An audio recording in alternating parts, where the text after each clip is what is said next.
Le général le disait souvent à ses compagnons de libération. Les devoirs d'abord, les droits viendront ensuite.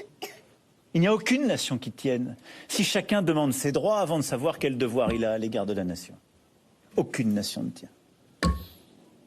Nous avons d'abord des devoirs à l'égard de la nation qui nous protège, nous éduque, nous soigne et nous porte. Une fois ces devoirs remplis, nous pouvons nous interroger sur les droits. Chacun et chacune, tels que nous sommes. Parce qu'au moment, il y a 77 ans, cette belle commune a été libérée.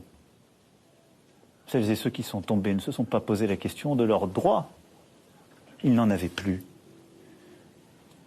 Ils n'avaient que des devoirs pour reconquérir la liberté de la nation. Ne l'oubliez jamais. Être citoyen, ce n'est pas demander toujours des droits supplémentaires. C'est veiller d'abord à tenir ses devoirs à l'égard de la nation.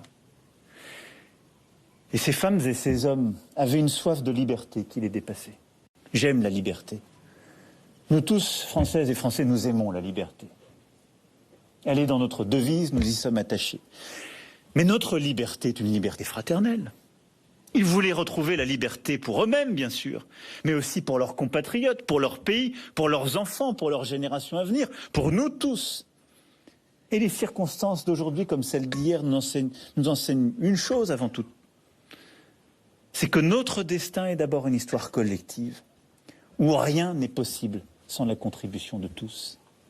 Si ma liberté est quelque chose qui remet en cause la liberté de mon voisin, si c'est une liberté égoïste, si c'est un droit qu'on met en étendard chaque matin au nom de tout et de rien et de n'importe quoi, ce n'est pas ça la liberté.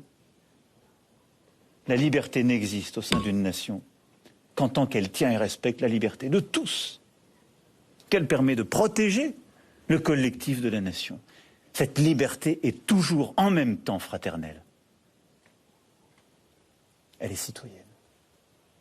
C'est cela le message des combattants d'il y a 77 ans.